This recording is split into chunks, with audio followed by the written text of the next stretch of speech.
দেশ এবং আমাদের দল সবার আগে।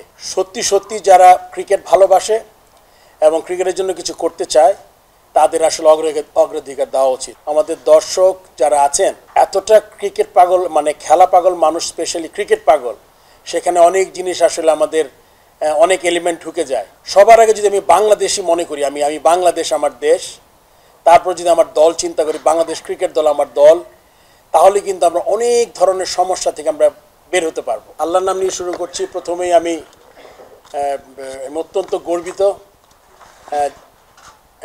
আজকে একটা অত্যন্ত গুরুত্বপূর্ণ দায়িত্ব আমাকে দেয়া হয়েছে, যেটাতে আমি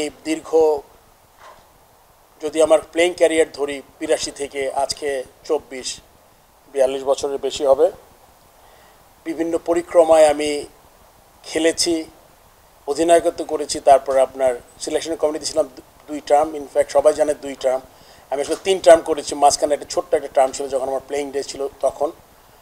সো তারপরে কিন্তু এখানে এসেছি। আমরা সবাই জানি যে আমাদের বাংলাদেশের মতো পটেনশিয়াল একটা দেশের আমরা কিন্তু যতটুকু করার কথা ছিল আমরা অতটুকু করতে পারিনি। কিন্তু এটা বলার সাথে সাথে এটা বলতে চাচ্ছি আমি যে আমাদের কিন্তু সাফল্য একদম কম না। হয়তো কিছু পার্টিকুলার সেক্টরে আমরা আরও ইমপ্রুভ করার কথা ছিল, যেগুলো আমরা করতে পারিনি। তখন আমাদের দায়িত্ব হবে এই সিস্টেমটাকে রিবিল্ড করা। আপনারা জানেন অনেক সময় অনেক কাজ করা যায় না, অনেক ধরনের আউটসাইড প্রেশার থাকে। আমি আশা করব যে এইবার আমি সভাপতি থাকা অবস্থায় যতটুকু সম্ভব একটা সুন্দর সিস্টেম দাঁড়া করাতে চাই। এবং আপনার এটা পুরনো কথা যে আমি যে একটা সিস্টেমের বিরুদ্ধে লড়াই করে কিন্তু আমি পদত্যাগ করেছিলাম, তো সেটা আমার মাথায় সবচেয়ে বড় প্রায়োরিটি থাকবে, যাতে সিস্টেমটা আমরা তৈরি করতে চাই। আমি এটাও চাই যে আমাদের আলোকপাত করতে হবে আমাদের যেই গঠনতন্ত্রটা আছে, যার মাধ্যমে আমরা ডিরেক্টররা নির্বাচিত হই এবং ইভেনচুয়ালি প্রেসিডেন্ট। এই গঠনতন্ত্রের ব্যাপারে আমার চিন্তা করতে হবে যে এক্স্যাক্টলি আমাদের জন্য সবচেয়ে ভালো কি হয়। যদিও গঠনতন্ত্র আপনার নেক্সট ইয়ারে হয়তো ইলেকশন আছে আরেকটা, তার আগের মধ্যে আমাদের গঠনতন্ত্রটা হাত দিতে হবে, এবং যেটা আমরা করব যাতে সত্যি সত্যি যারা ক্রিকেট ভালোবাসে এবং ক্রিকেটের জন্য কিছু করতে চায় তাদের আসলে অগ্রাধিকার দেওয়া উচিত।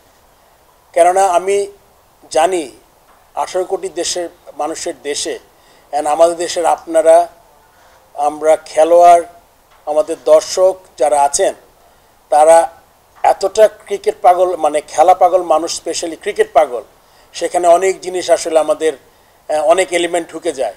এবং আমাদের ক্রিকেট বোর্ড মানে খুব বেশি গ্ল্যামারাস হয়ে যায় যখন সবাই এটার একটা অংশ পেতে চায় আর কি।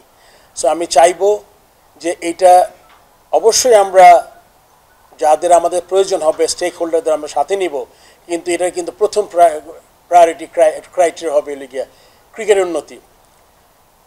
সেটা যদি আমরা এমনভাবে করতে পারি যে আমাদের সবার আগে যদি আমি বাংলাদেশি মনে করি, আমি বাংলাদেশ আমার দেশ, তারপর যদি আমার দল চিন্তা করি, বাংলাদেশ ক্রিকেট দল আমার দল, তাহলে কিন্তু আমরা অনেক ধরনের সমস্যা থেকে আমরা বের হতে পারবো।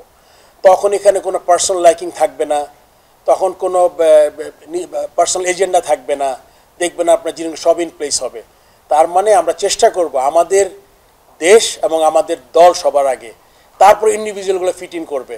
সেক্ষেত্রে বোর্ড ফ্যাসিলিটেট করবে আমাদের যেই কর্পোরেট স্ট্রাকচার আছে, তারা যারা কাজ করছেন তারা অক্লান্ত পরিশ্রম করছেন, যারা ডিরেক্টর সময় দিচ্ছেন, তাদের ব্যক্তিগত কাজ ছেড়ে ক্রিকেট ভালোবাসে দেখেই তো তারা কিন্তু সব পরে আসে। তারপর কোচিং স্টাফ, তারপর নিচে গ্রাউন্ডসম্যান থেকে শুরু করে প্রত্যেকটা সহকারী যারা এই কাজ করছেন। সো যদি আমি সবাইকে এই মেসেজটা ক্লিয়ার দিতে চাই যে আমরা দেশ আর বাংলাদেশ দলের কথা চিন্তা করি, তখন কিন্তু আপনার অন্য জায়গাগুলো খুব গৌণ হয়ে যাবে। তখন কিন্তু যে আমার এই পছন্দেরও পছন্দ, তখন এই জিনিসটা কমে যাবে আমাদের মধ্যে। আমি মনে করি যে আপনার অনেক কথা হয় যে প্রতিটা সেক্টরে বাংলাদেশে এমন দুর্নীতি হয়েছে, এটা আমরা সবাই জানি, আমরা তো সবাই বাংলাদেশেরই মানুষ।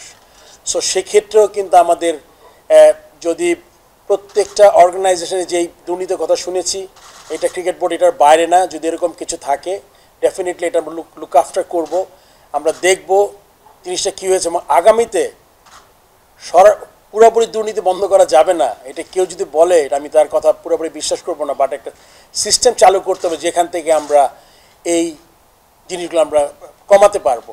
এক সময় দেখবো আমরা একটা দুর্নীতিমুক্ত একটা জায়গা পাবো।